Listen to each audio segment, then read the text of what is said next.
a healthy, vegan, plant-based, live sprouting. These are radish sprouts I made. Lunch over homemade soup I made with is just lentils, kidney beans, Swiss chard, kale, and I used the top of radishes. I had organic radishes for salad, and I mixed those leaves as well in the soup with just a little bit of red pepper flakes and spice, and that is it.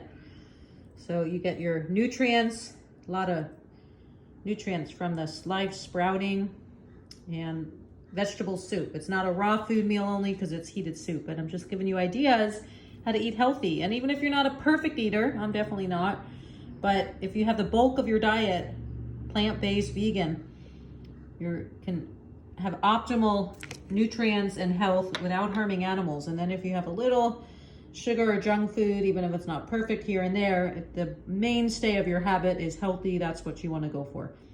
The more junk food you eat, the more you want to keep eating it. So shift to vegetables, make your diet what they call sattvic in Sanskrit, more pure, and then you'll start to crave more vegetables and whole foods and living foods. What we eat 3 times a day is so important for our health, not just our exercise and our stress level, but the foods we ingest. So hope this inspires you for some healthy eating ideas, and have a great day. Namaste.